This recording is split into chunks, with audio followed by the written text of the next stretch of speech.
Bonjour à toutes et à tous, vous écoutez Cinécast. Salut Thibaut. Salut Guillaume. Cinécast, c'est le podcast qui chaque semaine vous recommande des films à voir au cinéma, en streaming ou VOD. Aujourd'hui, on vous parle d'un film qui est sorti cette semaine, le 28 mai en Belgique. Mais attention, il ne sortira pas avant fin juillet en France, 30 juillet pour être précis.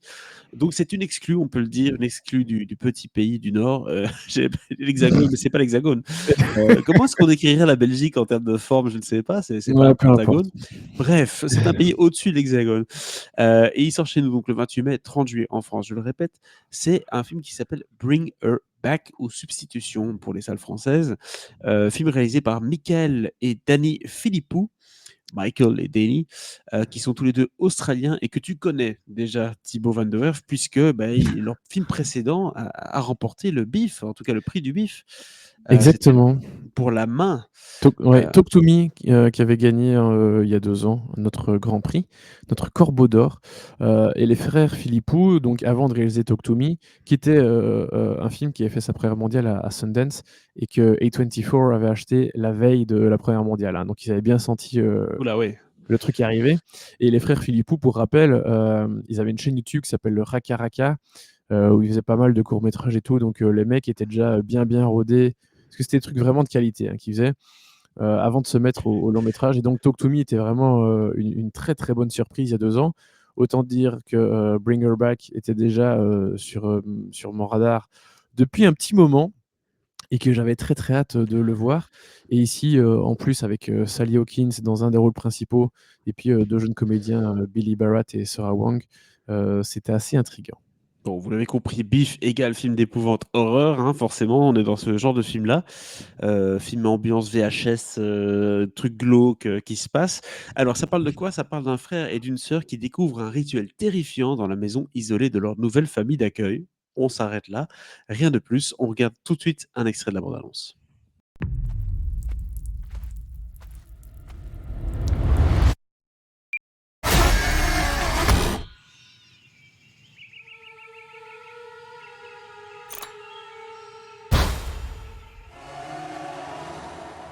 Sois la bienvenue dans ta nouvelle maison.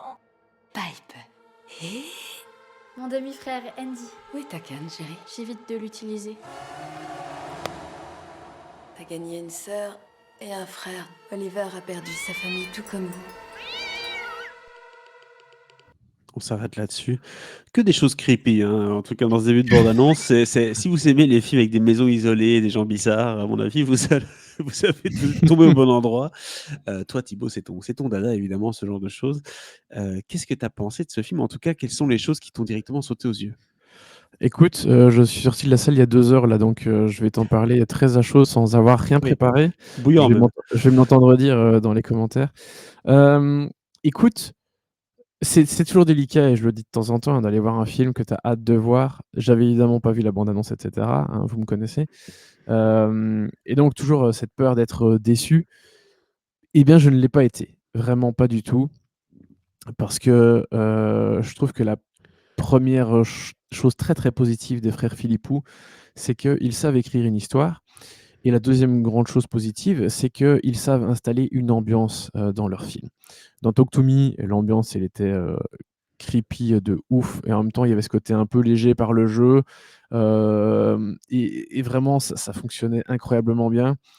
Et ici, assez vite dès le début, dès que Andy et Piper vont arriver chez cette mère d'accueil, direct, tu sens une ambiance assez pesante.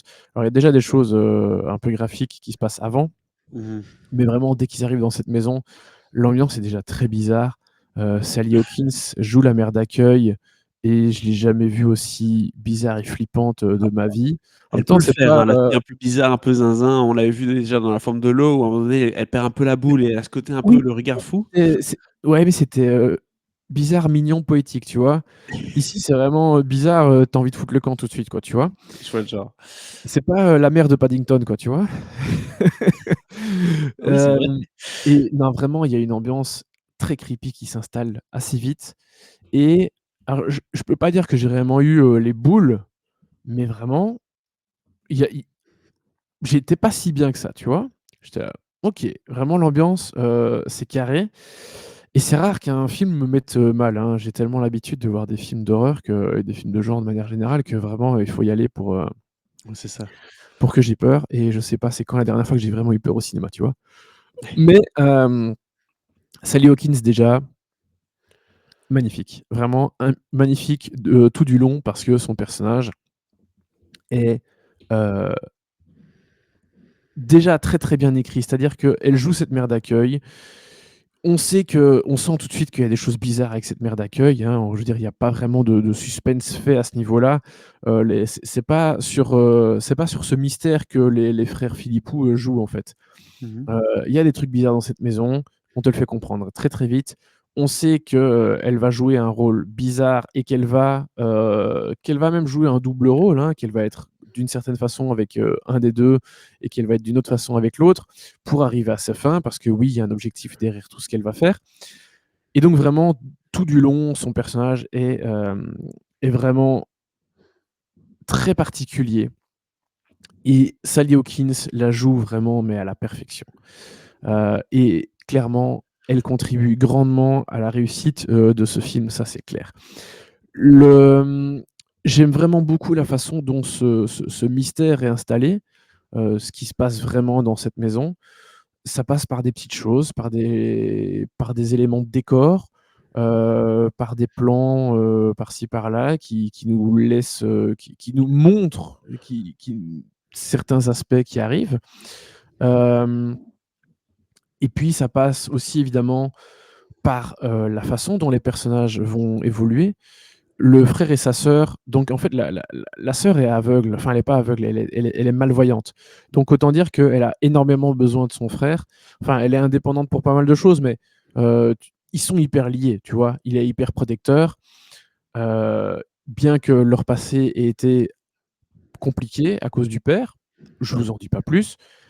Mais donc c'est vraiment un frère et une sœur qui sont très liés et heu, voilà, leur histoire malheureusement, va être différente l'un pour l'autre. L'expérience dans cette famille d'accueil va être différente, l'un pour l'autre, parce que cette mère d'accueil a vraiment une idée très précise. Et donc ce mystère qui est fait autour de tout ça, sur la raison de la présence des enfants, oui, leur père, est décédé et donc ils ont besoin d'une famille d'accueil, Mmh. ça c'est une chose, mais il y a vraiment une raison et tout un mystère qui réside autour de tout ça, qui est vraiment très, très bien amené dans la finesse de l'écriture et aussi vraiment dans la tension qui monte petit à petit, qui est installée par les frères Philippou pour, autant on comprend la finalité en soi assez rapidement, mais c'est la façon et le pourquoi, en fait. Parce que c'est Mmh. bien de vouloir ceci, mais quelle est la raison? Pourquoi? Et puis comment tu arrives à ces fins?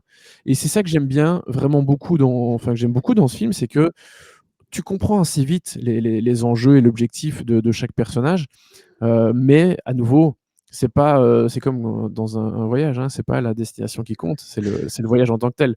Magnifique. Et c'est pareil quand on regarde un film historique, dont on sait déjà exactement comment Bah oui, la fin évidemment. va se dérouler. Alors ici, je vous dis pas non plus le truc, mais vous allez le comprendre assez rapidement dans le film, hein. C'est pas, si vous comprenez vraiment pas l'objectif de la mère à la fin avant la fin du film, c'est que vraiment il y a un souci, hein, désolé. Mais voilà, vraiment c'est fou dans l'écriture et la gestion de la tension et comment, la peur est amenée. Et puis, il y a aussi tout le côté graphique. C'est déjà un peu ce qui faisait la force aussi de Talk to Me. Dans Talk to Me, c'était, des corps qui bougeaient et tout. Ici, il y a vraiment beaucoup de enfin, il y a du sang, il y a pas mal de trucs assez dégueulasses, et vraiment à nouveau, c'est assez glaçant, quoi. Donc Ah oui. vraiment, chapeau les frères Philippou, pour arriver à créer autant de tension et de peur, aussi facilement, parce qu'on a l'impression que c'est facile pour eux. Ah bah, pourtant ça l'est pas du tout et on parlait justement de cette génération de réalisateurs qui vient de YouTube et dans c'est leur cas à eux. C'était aussi le cas du réalisateur précédent du remake de Lilo et Stitch puisque Marcel Lachelle, c'était d'abord un court métrage YouTube. Donc du coup, c'est Ouais. marrant de voir toute cette génération-là de réalisateurs très talentueux qui sortent un peu de ce carcan-là et qui réalisent des films. Et surtout dans ce cas-là, c'est 2 Australiens qui restent en Australie aussi, hein, Oui, oui, tout qui à fait. résistent à l'appel des États-Unis. Pas pour longtemps, hein. J'ai vu qu'il y avait La Main 2 qui est en production. À mon avis, ils vont pas tarder à Ah, et 24 est avec eux, donc ils vont pas les oui, lâcher. Mais ça ça c'est sûr et n'empêche pas certain. que mais Talk to Me était déjà fait en Australie, hein, et je te dis, Oui, non, A24 l'a acheté, la veille de la Première guerre mondiale, donc le film était fini. ouais. Enfin, c'est comme, Neon qui achète, plein de films pendant Cannes et puis, oh, par hasard, il chope, la Palme d'or, tu vois? À force d'acheter, C'est ça, un tiers de la compétition, il y a un c'est ça, moment où tu augmentes tes chances de gagner, quoi. c'est ça. Dès que le film est bon, ils l'achètent. C'est Donc ça. voilà. Et puis je voulais, terminer quand même en disant un petit mot sur les prestations, notamment celle de Billy Barrat qui incarne, le grand frère, Andy, qu'on a pu voir notamment dans la série, Apple TV, Invasion, qu'on a pu voir aussi, dans Kraven the Hunter, Ouh qui là. voilà, et dans Blinded by the Light, le film sur, c'était, sur, Springsteen celui-là, oui, que je n'ai toujours pas vu. Mais, voilà, qui est très, très bien dans le rôle du frère, du grand frère protecteur. Et puis on a, Sera Wang, dont c'est le premier film, qui est donc une actrice, vraiment malvoyante. Elle est très, très, très, très bien dans le rôle de Piper, la jeune fille. Et puis je vous ai déjà parlé de Sally Hawkins, absolument terrifiante, dans ce film. En même temps très mignonne, hein, parce qu'il y a des aspects, Oui, oui. qu'elle doit montrer qui sont toujours très mignons, et elle a vraiment une super énergie, Sally Hawkins. Donc voilà, mais ici, vraiment je la trouve saisissante, et la voir dans un film d'horreur, vraiment en tant que méchante de film d'horreur, c'était assez délicieux à voir. Donc, vraiment un grand, grand bravo et merci à Sally Hawkins pour C'est ça. un peu un contre-casting comme, notre ami, Hugh Bah Grant oui, dans Hérétique. C'est un peu la exactement. même idée, hein, c'est d'aller chercher des gens un peu nounours qui ont plutôt l'air sympas et et les mettre dans un film, boum, où tu vas complètement, changer ça. Voilà, Exactement. quelle était la note que tu as donnée? Je sais pas si tu avais déjà donné la note? Non, je ne l'ai pas encore donné, et vraiment c'est un très, très bon 4 étoiles. J'ai Waouh! pris mon pied comme pas possible, je fais: «Ah!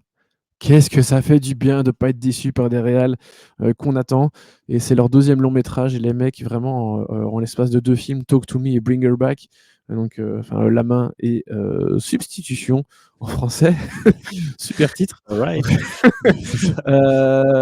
C'est ça. C'est assez fou, donc vraiment j'ai hâte de voir la suite de leur carrière aux frères Philippou, parce que jusqu'à présent, c'est un sans faute. Il y a que leur nom de famille qui est un peu bizarre, mais c'est tout. Pour le reste, c'est très bien. OK, c'était donc 4 étoiles pour ce film Bring Back Substitution. N'hésitez pas à nous dire dans les commentaires ce que vous avez pensé du film, amis belge d'abord et puis amis français ensuite, puisque je le rappelle, il sort le 30 juillet en France. On se dit à très très bientôt pour d'autres critiques cinéma, parce qu'il y en a d'autres qui arrivent, hein. Un Oui. petit Ballerina la semaine prochaine, par exemple, qui est attendu. Voilà, on se dit à très bientôt. Ciao, ciao. Ciao, ciao.